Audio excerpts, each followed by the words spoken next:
before the sun came up, on a beach in Galilee, Jesus knelt in the sand and built a small fire, bread, fish, burning coals.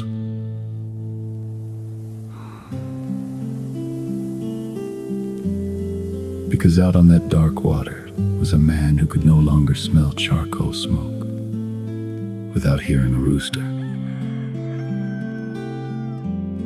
Some of you have been asking God for years to erase a memory.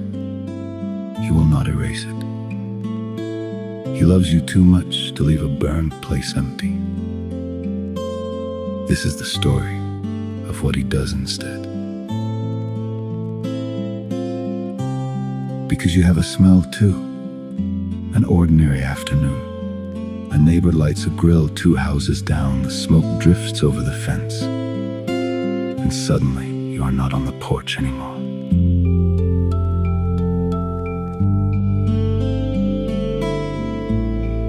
You are back inside the one scene your memory guards like a locked room. The thing you said, the thing you did, the night the person you promised to be did not show up. The calendar forgot the date years ago. The body never did. Memory does not file our worst night under a date. It files it under the senses, and Peter's worst night had a smell. John chapter 18. The servants and officers had made a charcoal fire because it was cold, and they stood there warming themselves. And Peter was standing with them, warming himself.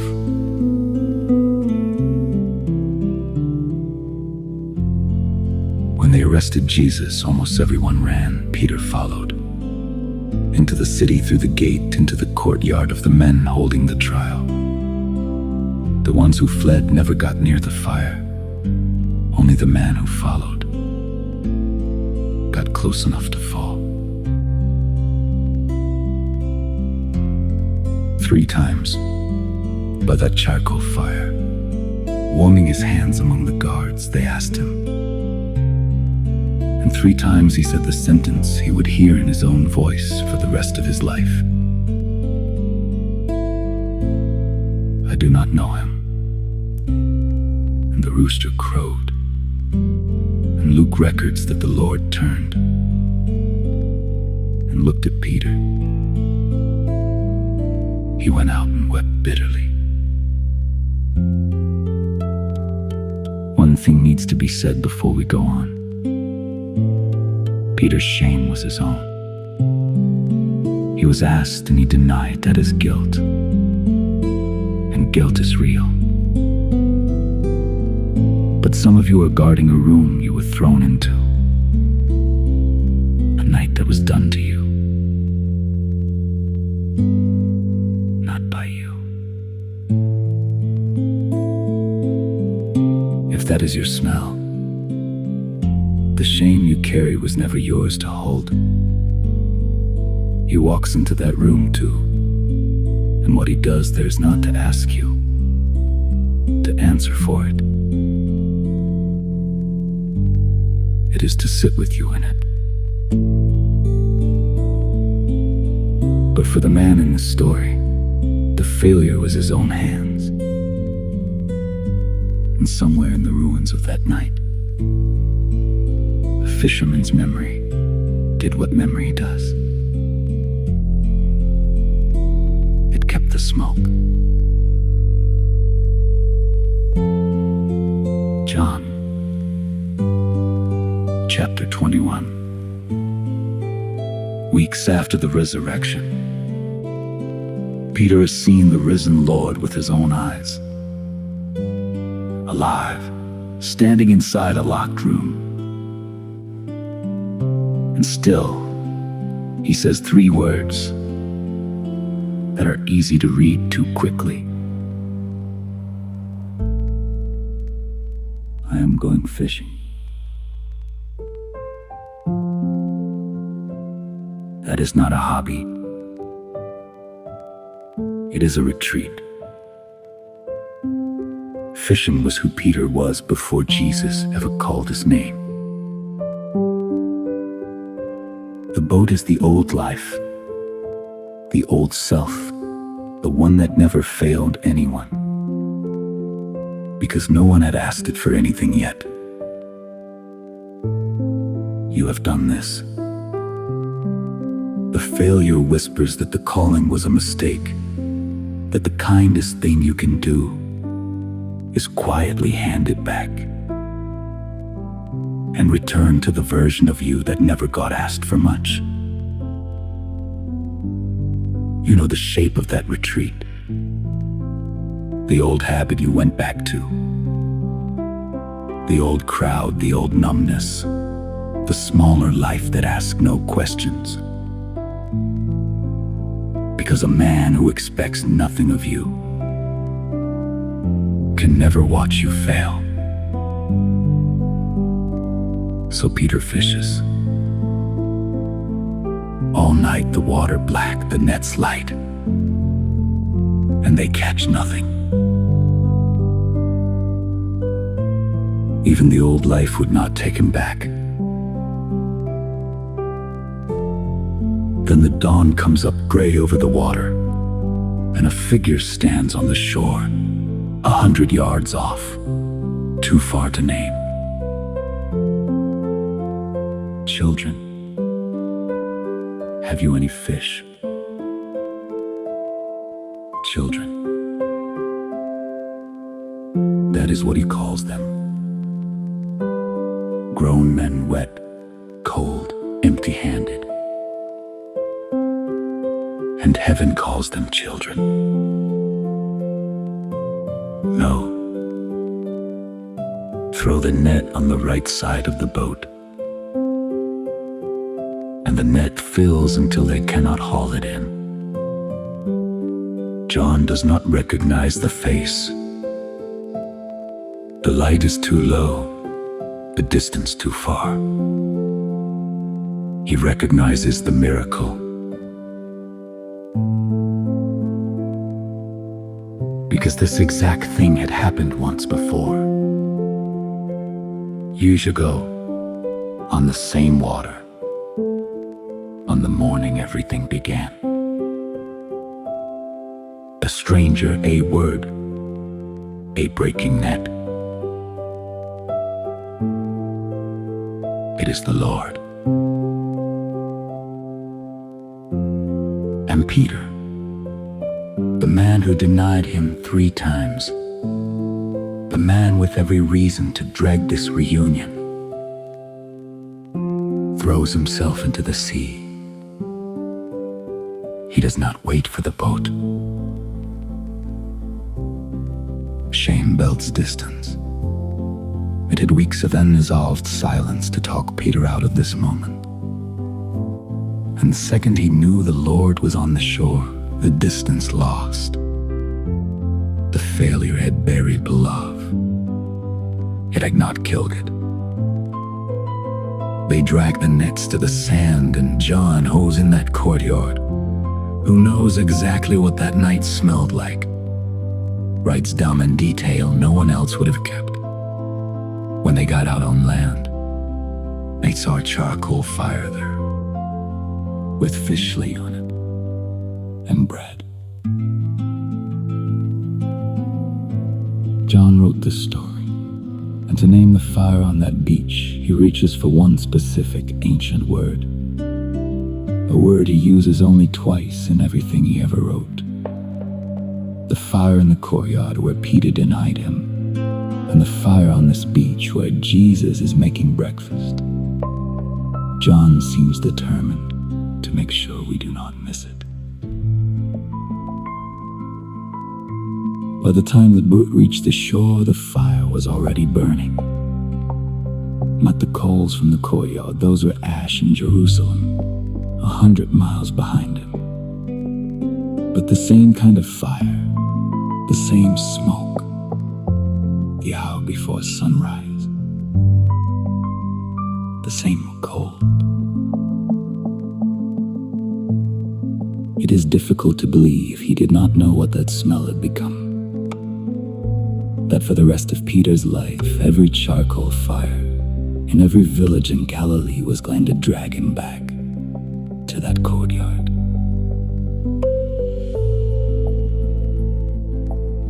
He did not send the memory away.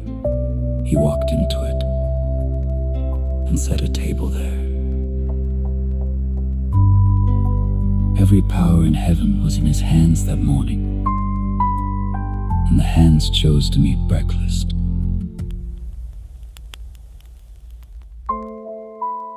And before they eat, he says something small, but it's easy to miss. Bring some of the fish you have just caught. There was already fish on the coals, he did not meet theirs. But restoration in his hands is never spectator sport. He takes the catch you gave him and folds it into his own meal. Your hands back in the work, your fish on his fire. Come, he says, and have breakfast. The hands turning the fish over the coals still have the marks in them. And John writes that none of them dared to ask, "Who are you?" They knew.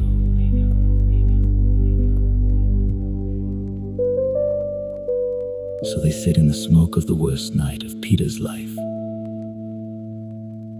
eating bread the risen Lord made with his own scarred hands. And nobody says a word. When the meal is finished, Jesus turns to Peter. He does not say, "It's all right." He does not say, "We will never speak of it." He asks a question. "Simon, son of John, do you love me more than these?" Simon. The old name, the name from before the calling. The name of the man in the boat on the morning everything began. He's not shaming him. He's going back to the foundation. Because you do not rebuild a wall from the top. And the Christian had an edge. Peter heard it. On the night before the courtyard, Peter had made a boast. Though every one of them falls away, I never will. He had measured his love against other men and liked the number.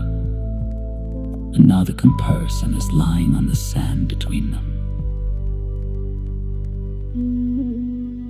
And Peter let it fall. "Lord, you know that I love you."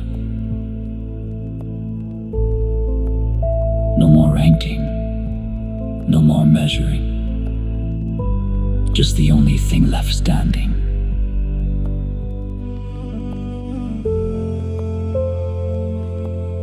And Jesus asks again and again. And the text says Peter was grieved that he asked the third time. Read that slowly. The restoration hurt. Jesus counted. One question for every denial. He did not round the number down. He did not pretend it was two. Because grace that skips the wound leaves it dirty under the skin. He reopened it 3 times so it would close clean. And by the third answer, Peter has stopped defending himself. "Lord, you know all things. You know that I love you." The man who once trusted his own report of himself, his courage, his loyalty, his numbers, is now resting his entire case on what Jesus knows about him. That is the trade this beach exists for. His confidence in himself died in that courtyard. What stands here instead does not need to be right about itself. It only needs to be known. And each time Peter answers, watch what he receives. Not a verdict, an assignment. Feed my lambs, tend my sheep. Feed my sheep. Nowhere on that beach does Jesus say the words, "I forgive you." He does something louder. He hands the man who failed him the thing he loves most in this world and walks on, leaving him holding it. Returned trust is forgiveness, with its sleeves rolled up. And then the last thing he says to him, the same sea, the same gray morning light as the day they met. Follow me. The first words he ever gave him, standing beside this same water. Hand it back. The story does not resume. It begins again. He does not rewrite the night. He redeems the meaning of it. So here is where this finds you. You have a courtyard, a smell, a song, a date, a room in the memory with the door sealed and the light still on inside.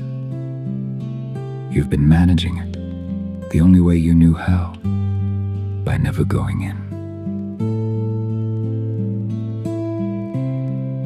But he does not wait for you on the far side of your worst memory. He goes in first. He builds a fire where the memory still burns and makes bread, and sits down. And the question he asks you there is not the one you have been dreading. Not why did you do it, not how could you. The question is present tense. Do you love me? Answer it however you can. If all you have left is what Peter had, no boast, no ranking, no evidence but the ache, then say what he said. You know that I love you. And let this be said plainly, because love tells the truth. The rooster still crowed that morning was not unwritten. Some of what your failure cost may never circle back in this life, and he does not ask you to pretend otherwise. What he rebuilds is not the past, it is the meaning of the room. The scene your shame owned becomes the scene where he fed you. The smell that meant the end becomes the smell of the second morning. Weeks after that breakfast, the man from the courtyard stood up in the middle of Jerusalem, the same city, maybe within earshot of the same servants, and said the name of Jesus out loud to 3,000 people at once. The voice that once said, "I do not know him," spent the rest of its life refusing to talk about anything else. That is what he does with a failure once he has walked into it. He does not erase the fire. He lights it twice. The first one, your shame remembers. The second one has breakfast on it. And that light you have always sensed behind the sealed door, still burning after all these years. Maybe it was never the shame. Maybe he got there first. And the table is already set. Come and eat.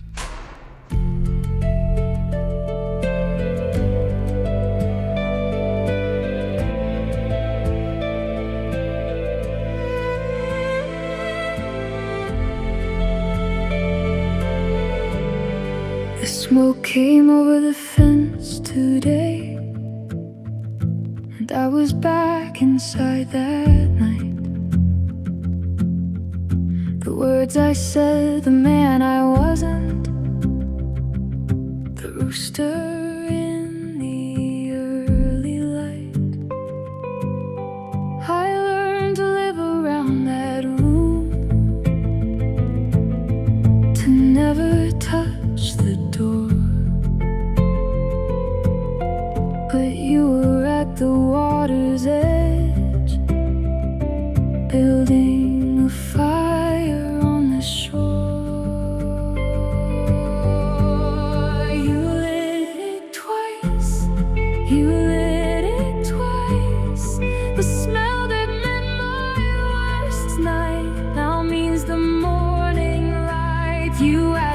by the coals. Do you love me? 1, 2, 3. One question for each time I fell, and you gave your sheep to me.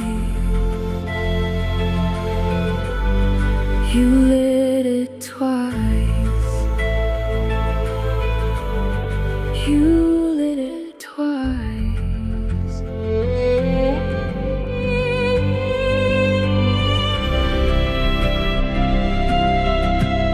I went back to the empty boat,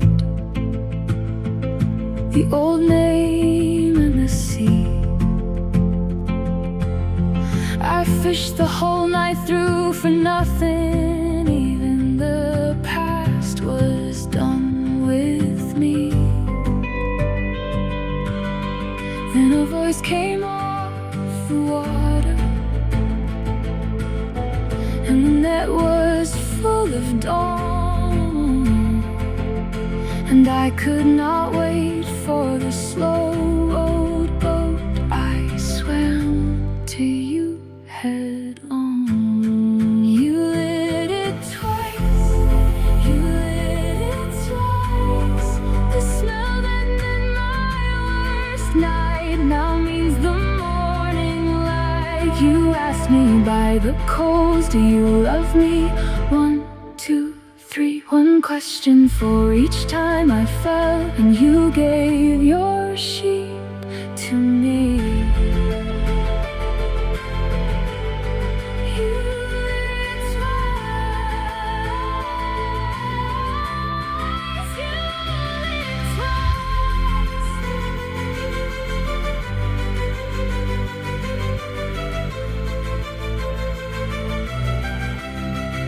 You never said forgiven. You said, feed my sheep. You handed back the calling like a coat across my shoulders. And the last thing that you told me was the first thing you ever said. Follow me. The same water, the same morning, begun again. The first fire my shame remembers,